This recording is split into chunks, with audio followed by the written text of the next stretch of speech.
Good afternoon, everybody. Welcome to News 5 Now. Let's get right to your headlines on this Wednesday afternoon. Learn how our First Alert Storm team is helping you get ready for a hurricane coming up. Plus, we told you that story about a teacher giving alcohol to a student. She is charged with doing that. She gets to take her planned vacation after all.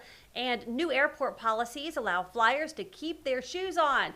What you need to know, that and more on News 5 Now. Brought to you by Green & Phillips Injury Lawyers, covering news from your neighborhood and around the world. News 5 Now starts right now.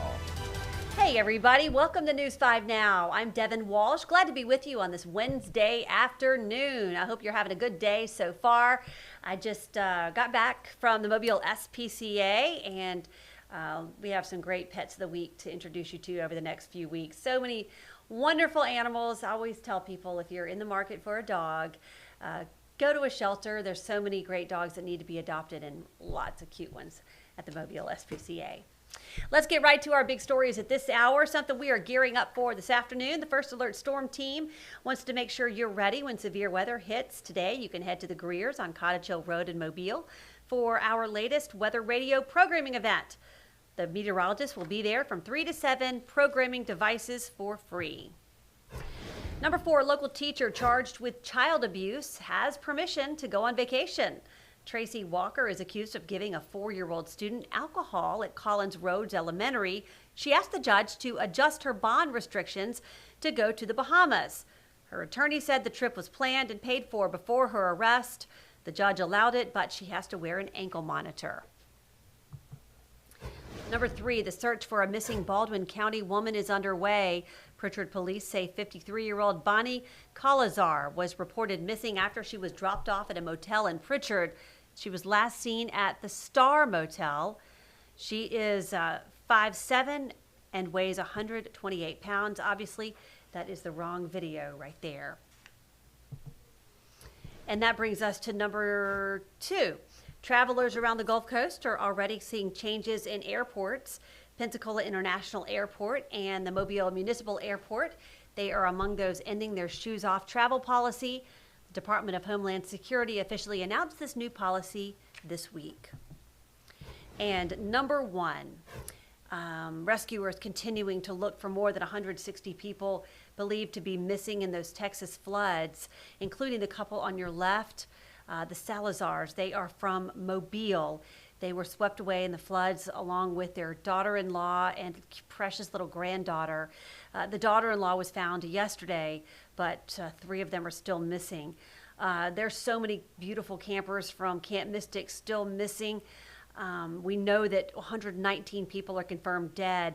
27 campers and counselors at Camp Mystic are dead as well, and over 160 people still missing throughout the state of Texas. So very sad. If you want to continue to follow our coverage on the Texas flooding, you can visit us on WKRG.com. And that's a look at our big stories at this hour. And that is going to lead us into our question of the day. We're asking you about floods.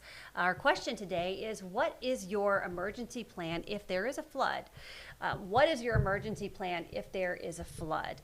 You know, here along the Gulf Coast, we tend to worry more about tornadoes and hurricanes, but so many of you have to deal with floodwaters as well, living around some of our local rivers.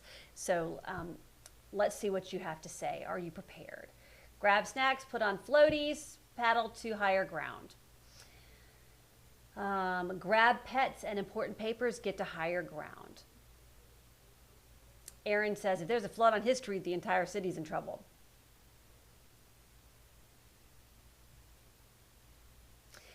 Jake says the term flash flood watch and flash flood warning are used too much. People don't pay attention to them. There needs to be a different warning system around rivers and creeks and such. Yeah.